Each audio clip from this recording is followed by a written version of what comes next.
Are you a Scottish person that's sick to the back teeth of transatlantic people calling Stirling Sterling? Or are you one of those transatlantic visitors who confuse Stirling with Sterling? Either way, you need to watch this. Actually, if you've never noticed the interminable substitution of an E for an I with people who aren't even dyslexic, you'll learn some stuff too. So you might as well keep watching. If you're interested in the people, places and events in Scottish history, then click the subscribe button at the bottom right of the screen and share this with people who need to see this video. In the meantime, let me tell you a story. Now, I don't know everything about Scottish history, far from it. So I had to do a bit of digging into what turned out to be a silver minefield. Do you see what I did there? I wanted to understand the infuriating habit that folks across the Atlantic, and let's be honest, some down under as well, have when they ask me to show them around this town, or its castle, or its surrounds. So I asked some friends, I talked to Mr. Google, and I read the back of a £5 note. And I borrowed a tenner. But I found some interesting stuff along the way, and I'm going to tell you here. First, let me elaborate on a short form video that I made recently. Now, this is Stirling. Specifically, it's the Old Town. This is Broad Street. That is the Market Cross where the last beheading in Britain took place. Across the road, that's the toll booth from which the victims had a last drink and a prayer before the... That's my pal Alan's bagpipe shop, and up there is the church where the first ever British monarch was crowned. This is Stirling. This is a Scottish £5 note. This is a Scottish £10 note. I better look after that. That's the one I have to give back. But if I didn't give it back, then being sterling, it's spendable anywhere in the UK. Apart from England. Because they are...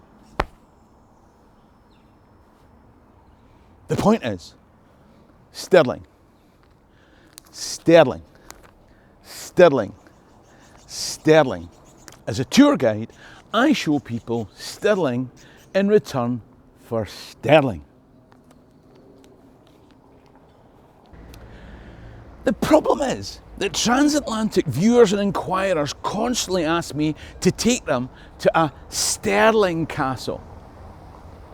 Do they think I'm made of money? Do you see what I did there?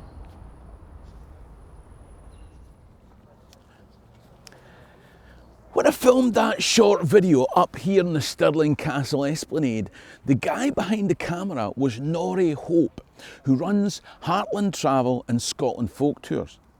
He also drives the bus for the group tours that I host, and if you want information about those in 2025, then just click the link top right or in the description below.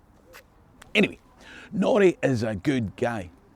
He's been tour guiding for years and he knows everyone. And he passed on to me the story that had been passed on to him many years ago when he was a boy by an old academic pal of his dad who'd lived in Stirling all his days. Now, the folks who were born on this crag, which is Stirling Old Town, are known as the Sons of the Rock. And this particular old Son of the Rock told of a time when an older castle than the one here sat at its peak. It was a castle from which the English sallied forth to be defeated by a ragtag peasant army under William Wallace, whose monument looks back in the crag from opposite today. Beyond that crag sit the Ochil Hills.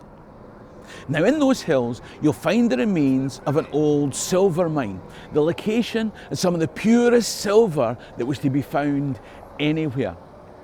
And our old Son of the Rock told how when Edward Longshanks invaded at the end of the 13th century, he found the silver mines in the Ochil Hills. And as with everything of value he found in Scotland, the silver headed south. Edward made some innovations when it came to currency, and this is one of them. This is a silver halfpenny. It was minted in London in the end of the 13th century. How do I know? Because there were no such things as silver halfpennies before that. You can see Edward's face in it. Before Edward's reign, if you wanted a halfpenny, you took a penny and you cut it in half. The problem was that often folks would trim off a little as they did that. Now, if you trimmed off a little silver from lots of little cut halfpennies, you could melt down the trimmings in a forge and make new coins. Forgeries. So, when Edward wasn't busy invading places, he introduced the halfpenny. Of course, that didn't stop criminal forgery. Right through to the 17th century, people would trim round the edge of coins to collect and forge them, a practice that was effectively ended by none other than Isaac Newton. He came up with the idea of putting lines round the edge of coins so that you would know if it was the original or had been clipped. Anyway, I digress. Another thing that Edward did was to enact a statute in 1300 ordering that all silver like this had to meet standard content percentages. They had to contain 92.5% pure silver, providing the value of the precious metal, and the remaining base metal made it more durable. The first legal definition of sterling specified that 12 troy ounces of silver for coinage should contain 11 ounces, 2 1/4 pennyweights of silver, and 17 3/4 pennyweights of alloy. Now, our old Bottach told Norrie that the purity of silver from the Stirling mines near here was what inspired Edward's decision, and that is why it's called sterling. And that tale was passed down from father to sons of the rock for 700 years. It's that 700 years passage of time that saw the change of E to an I. Now, this channel only survives because supporters send in sterling and dollars. If you become a Patreon member, you get early videos, extra videos and other stuff. So, why not support the channel by sending a little each month using Patreon, or you can donate via Buy Me a Coffee. In anticipation, I'm going to pop into Darnley's Coffee House, an ideal place to get a drink or a snack in the old town. Not long after my chat with Norrie, I bumped into another tour guide when I was sitting having a coffee in Oban. His name was Peter Brown. We'd never met, but he reiterated the Longshanks Stirling thieving inspiration for Stirling's story. He also pointed out another fact that should have been obvious. The Ochil silver mine was bordered by Stirling on one side, but on its other side is a town called Dollar. Curiouser and curiouser.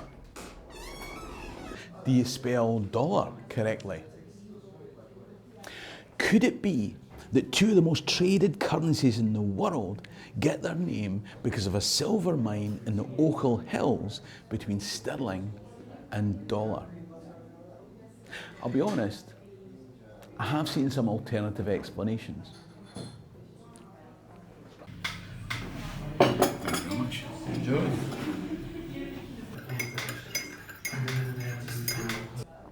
Stirling. It's Old English from starling, not the bird, but a little star. In 1066, when William of Normandy invaded, a comet was seen in the sky. It was stitched in the Bayeux tapestry, if you remember. And that good omen won the day. So little surprise that little stars became a symbol stamped on English pennies.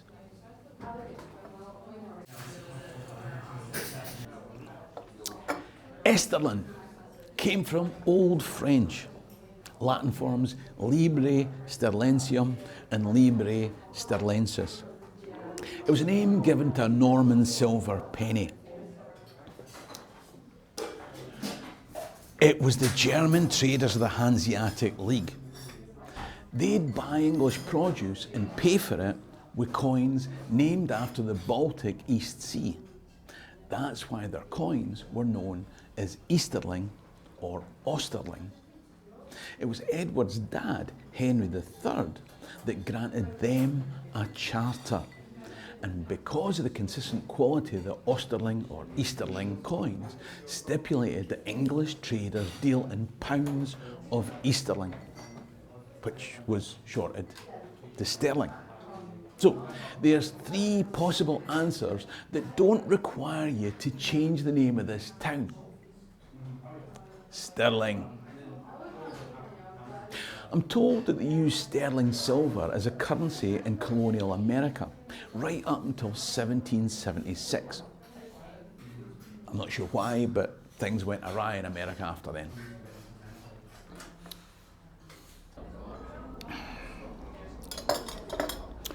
In Joachimsthal in Bohemia back in 1519, I'm told they minted coins from the local silver mine. Now, folks elsewhere in Europe might have found Joachimsthaler a bit of a tongue twister for a name and a coin. I know I did. This is my 4th take. You could just shorten it to Thaler.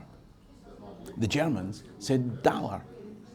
The Spanish used the same word to describe a silver coin representing 8 reals.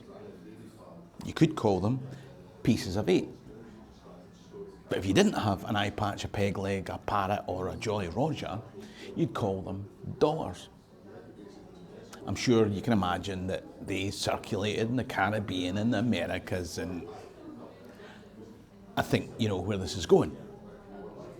Now, I also went to a conference where a specialist reckoned chemical analysis of Scottish coins at the time meant that they weren't using ochre silver, and it probably didn't become a thing until a later century. Scottish pennies seemed to come from recast silver, and maybe the story the old Botach told Norrie. Look, let's just accept that Scotland invented everything, but the English stole it.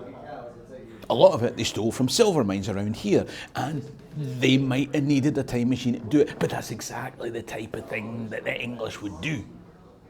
And it all explains why the currency dollar is spelled like the town of Dollar, and sterling is spelled nothing like Stirling. Let me know in the comments section what you think. But remember, you'll need to put your money where your mouth is.